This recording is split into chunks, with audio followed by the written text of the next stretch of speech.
Today we are making the Pothead.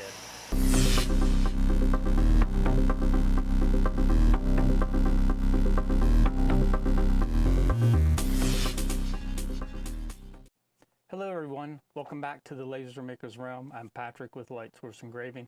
Today we have a graphic I put together that's a fun one, and it comes on the heels of Hobo's Irish clock. So this one is called Pothead. I hope you enjoy it, and we're going to run through just real quick how to set it up in LightBurn for cylinder correction, and I'm going to run it on the CO2 Galvo today. But you can run it on any laser and just play with the fills and offsets, and then you can get it to come out on wood, a tumbler, whatever you want. So all that said, let's get into it. First thing I'm going to show you is my little printed vise here. It's 3D printed. They're all 3D printed parts, but these V blocks spread apart so you can level your tumbler very simply by spreading and closing the jaws. So I've this set up and leveled for the 20-ounce tumbler. Another thing I always run is I use my air assist kit that I sell on my website. I'm not trying to pitch the air assist kit though.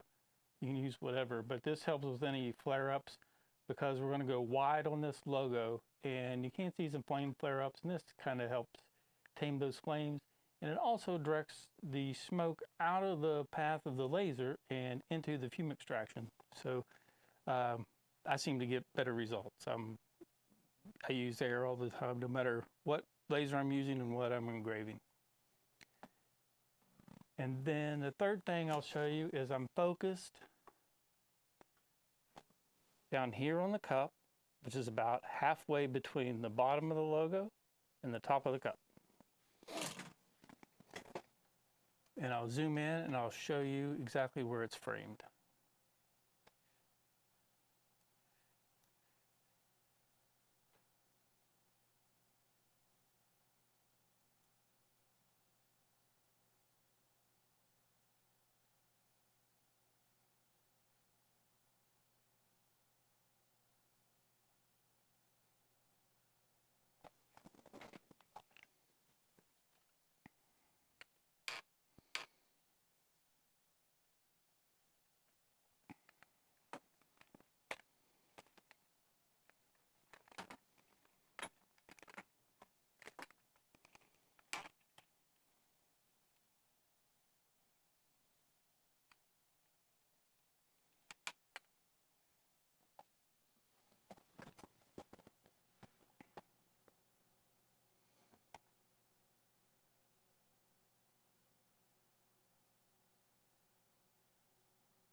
And now we are going to turn on the laser. The fans are loud. It'll sound like a jet engine, so I apologize for the background noise, but that's just the way it is when you're working with machines.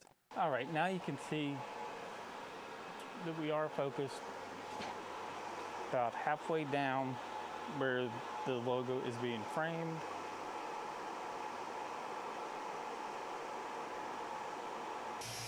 All right, it is done. It is there behind me. Let me shut the laser off, then I'll grab the cup off of there and we'll get it cleaned up and see how it looks. Okay, everything's shut off. I hope you can hear me just fine. Microphone is on.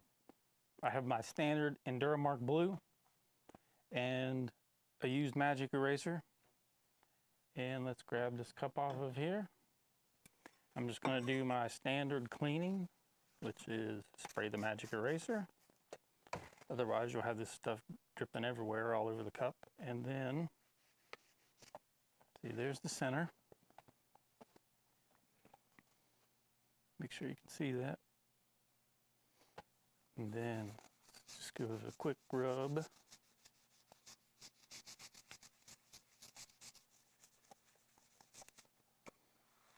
Doesn't take very long. Pretty cool. I'm very happy with that. I think it looks good. Lines on the side came out nice and shiny. We were able to reach 85 millimeters wide with an 88 millimeter diameter cup.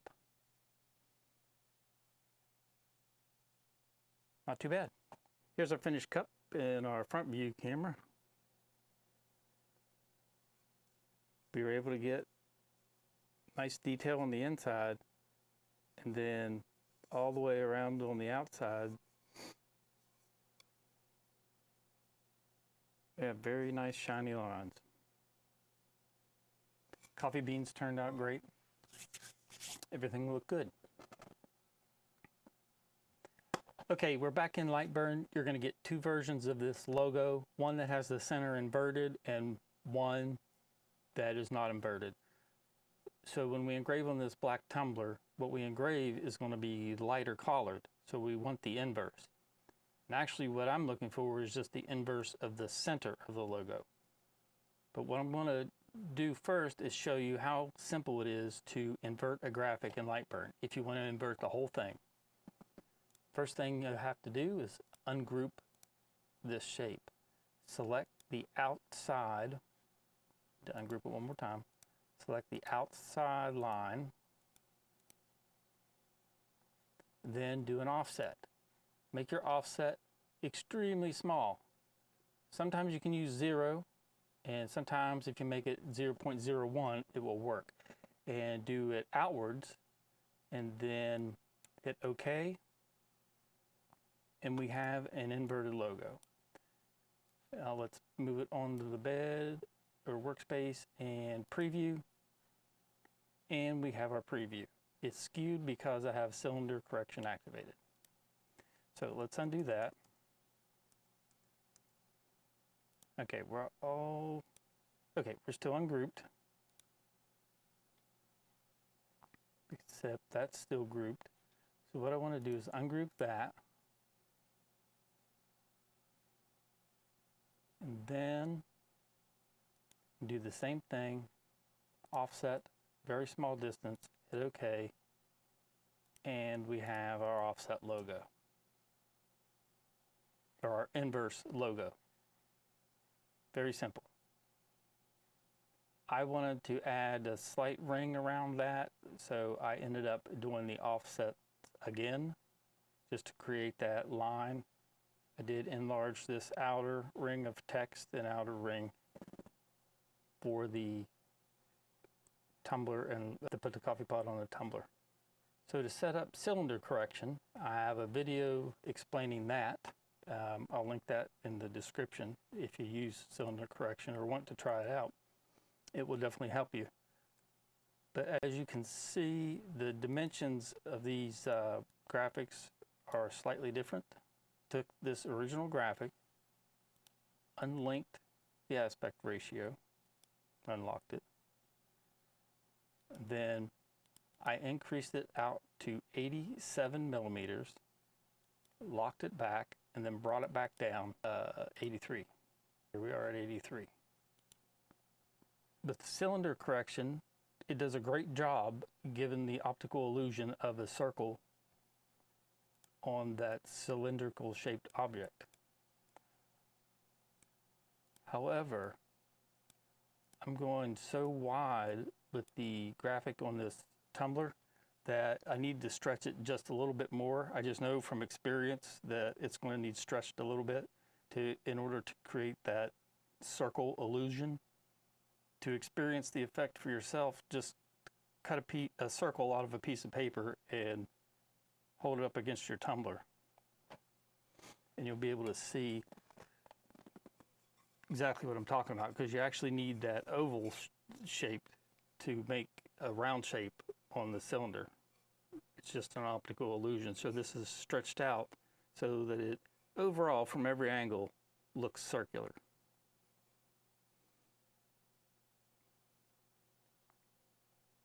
See from the sides. So you just stretch it out just a little bit. Normally it's, you could say, start with 10% and go from there. It might be a little more, might be a little less, depending on the object you're working with. Like I said, this is an 83 millimeter graphic on a tumbler that is 88 millimeters in diameter. If you can see that from the little circle or center finder. So we're about 88 millimeters diameter, and we're still able to wrap that 83mm graphic on there. For you CO2 Galvo owners, the magic settings I use will be right here. I run my 30-watt CO2 Galvo with a 175mm lens at a 600 speed, 68 power, 40 frequency. Bidirectional fill and a crosshatch, a line interval of 0.1, that is 0.1, 45 degrees at a crosshatch, and I fill shapes individually. And that seems to get great detail. If I want to run a flood fill on a simple graphic, I can do that and it'll speed it up. But if you have fine lines, you'll lose some of those fine lines. So this one with those small lines around the outside and the inside, did not want to run a flood fill or those would disappear. So hopefully that helps you guys, and we'll just get this thing centered up and ready to engrave, and I'll hit start. You'll see the footage. I'll speed it up a little bit.